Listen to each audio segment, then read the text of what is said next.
Hello Infernoble friends, so in this video we are going to discuss about the new Flame Swordsman support. We just got to release 10 new cards in Maze of Millennia, which is going to be available like 1 week from now pretty much. So the question that everybody's having is this competitive, is this viable, is this Infernoble support, should this be played separately? Okay, I'm going to give you my take.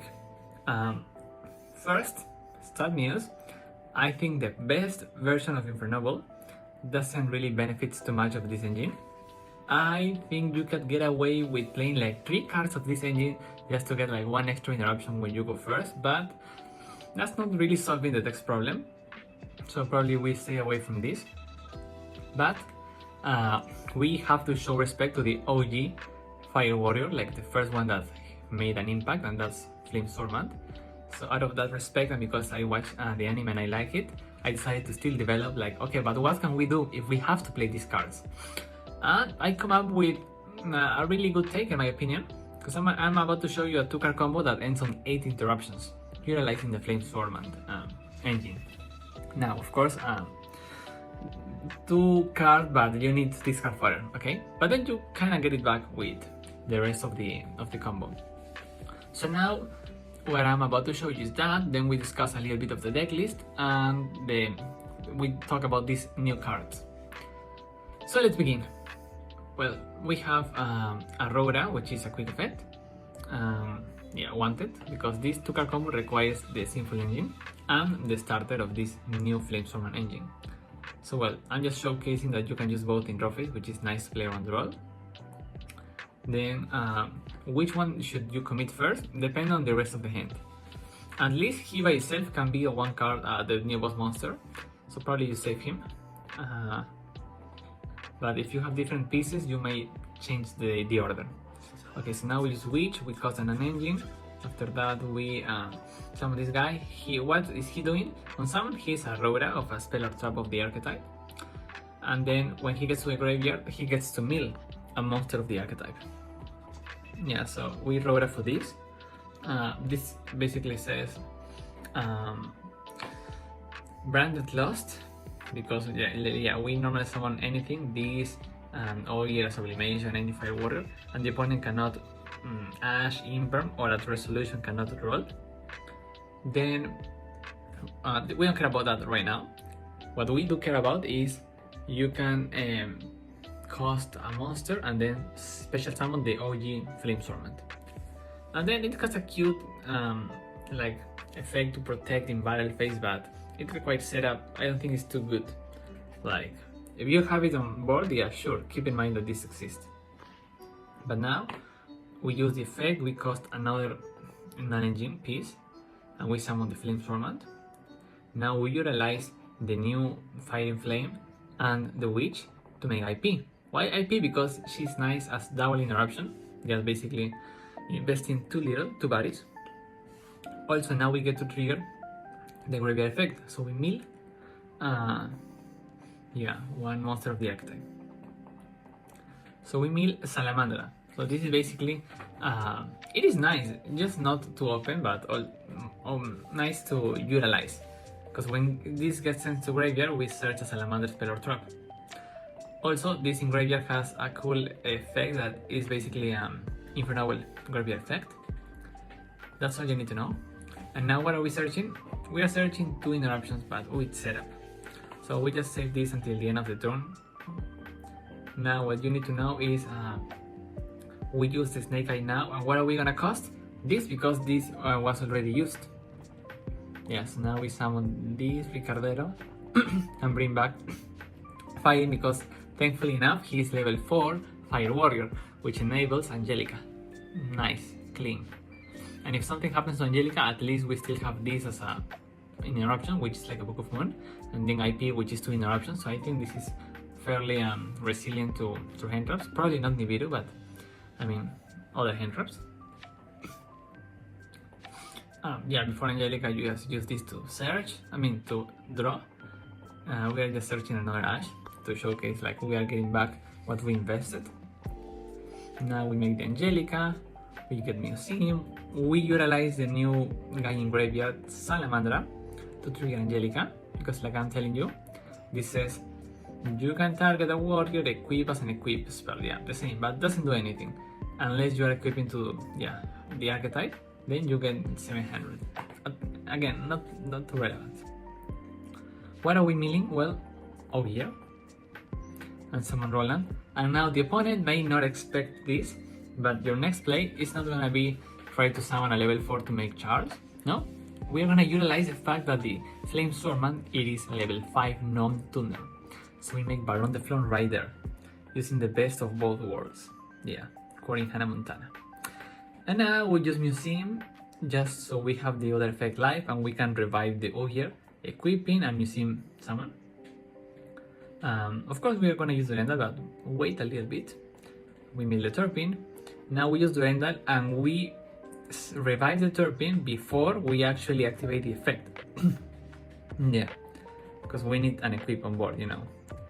We get Renode, we summon it, we get follow-up, which is just Ricarder because he can revive this in turn 3 and that could be really nice as a comeback. We make a second Roland, which is not necessary by any means. I mean, you could just end on 7 interruptions and it is probably still FTK. I'm just showcasing like the maximum amount. So you summon him and now you make the Charles. Upgrade into Link. Set your trap. End phase. You get to mill and search because special summon Roland the good way. And now get back Angelica, equip Angel Ring, and this guy, which is important for the interruption extra. And this is 8 interruptions, yeah, believe it or not. And we ended on 4 cards and we started with 5, so we basically only invested 1 card to get all of this. What's gonna happen now? I'm gonna put a token to explain the interruptions that we have. So basically, first we have the trap, which says give 700 to a fire, to Charles, Angelica, any of those, and Book of Moon. Yeah. Then now, I mean that's one. Now we have to use Charles, like the order matters. Before we can access the boss monster, we need to use both. So Charles, negate, and Speller Trap cost this guy, and this guy says mill. What are we milling now? Another Salamander? No, we are milling the new fusion. What is this doing right now? Doesn't matter. This entire effect doesn't matter right now at all. It can be like a pseudo Roland, but only if you have a fusion. We don't have a fusion now. Anyway, now we can actually use the graveyard effect, which says fusion summon utilizing materials in hand, field, graveyard. And guess what? We have them in graveyard. Yeah, that's why we mill this new fusion. And we shuffle back also the OG, and we got the boss monster. So now he can be a pop only if he has an equip. So the point would be to set up that new fusion on him. If we don't have that, we have Roland, yeah. So now we can actually Roland whenever we want to have the Charles pop. Yeah, that's 3 interruptions, but since now on, he is another pop. So he can pop, that we put before. Now IP could become SP, and what material are we using? The boss monster, because he will get pop in the end phase. That's the condition of the trap that summons the guy. Yeah, destroy it. So we might as well use him now as material.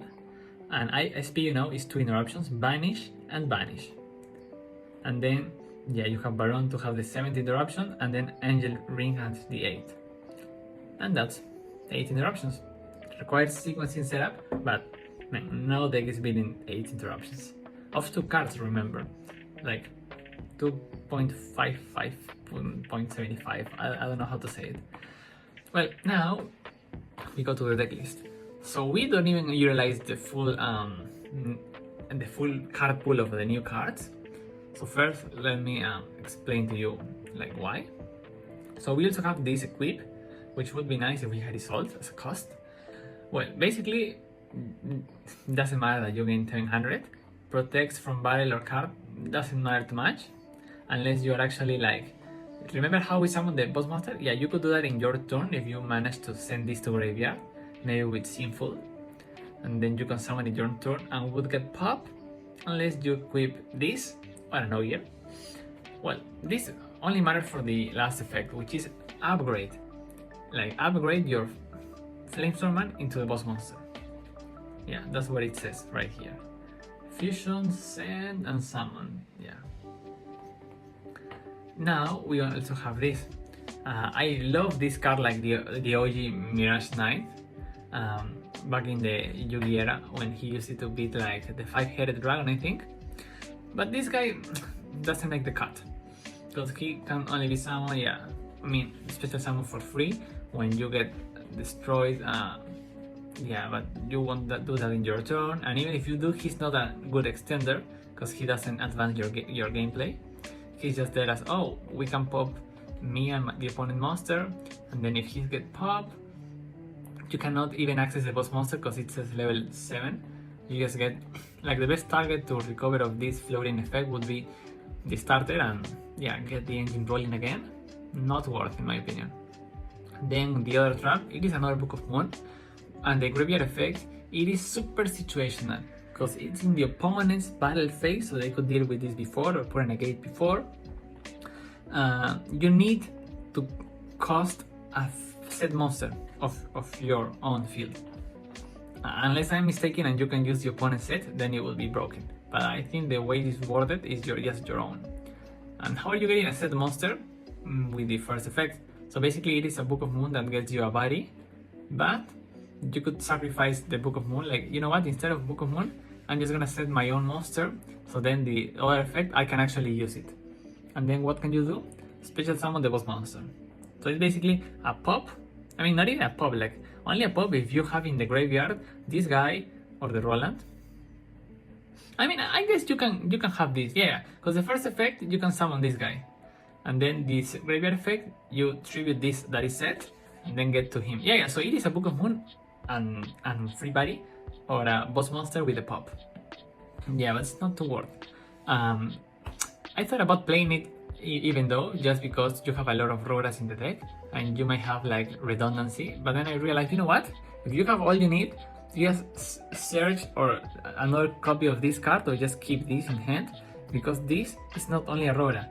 This could also protect in battle or in targeting, so yeah. And then this new guy, yeah, basically the effect is useless on board because you could also do it in graveyard. Equip, give 700. For OTK this is nice because it gives a second attack. And then this guy, is not only a pop, inflicts 500, and then he can double his attack, but then he gets destroyed in the hand phase. So basically an OTK machine, because you equip this new fusion to this new fusion, now he's 35. He can attack twice, so that would be 7,000. And then he inflicts 500, yeah, so it is almost OTK. What else? Well, yeah, you have to mix it with Infernoble, with Simple if you want it to be good going first. Otherwise, you will just have Book of Moons and Pop, which is not enough in today's meta. Today's meta, you want more interruptions and negates, especially. Here, I'm offering you, yeah, you don't need Angel Ring. It could be in the side, and the second Roland could also be in the side, or you could just not play it. Because again, if this was 7 interruptions, you were winning still. So I think you have 10 flex spots in the main deck, and 4 in the extra deck, for you to put whatever you want. That's it. If you want to increase the engine, yeah, maybe you could place these cards at 1, and then I don't see if playing multiples of this is worth. You could also play 3 of the Salamander just because it's good as a cost, and if you want to use cost with the Realm or the Sinful, yeah, this could come in clutch. What else could I tell you? Okay, you could, if you want to play the minimum amount, then all you gotta do is just play one of these guys, one Salamandra and one of the other Salamandra, yeah. So basically, you can just summon him, search this or this. No, I mean, the most minimum it would be not even summon, just mill of Ogre or Angelica, and then you trigger the graveyard effect to mill a miller to then search your Book of Moon. So just one more interruption, so you don't invest too much card space on this engine, and you still get something in return. yeah, that's it. I hope you find it cool. I hope now you understand that even though I don't recommend it, you could get away with doing some crazy stuff if you want. Always play around roll with this. You could also pay 3 copies of this just so you get more consistent access to the branded loss pseudo effect. You could also play a package of like ready fusion, instant fusion, or the other fusion that summons this guy. And then maybe you could play one Theseus, the tuner. So if you open multiples of those, you just make this and Theseus into Baron. I don't have too much to say, to be honest. I think it's cute. I don't recommend it to play like at the most competitive level, but casually, yeah, you can have fun with this engine for sure. I think it was really cool for me to come up with these lines. I liked it, and that's it. Yeah, let me know your thoughts, if you agree or disagree, and why. Okay, see you in the next video.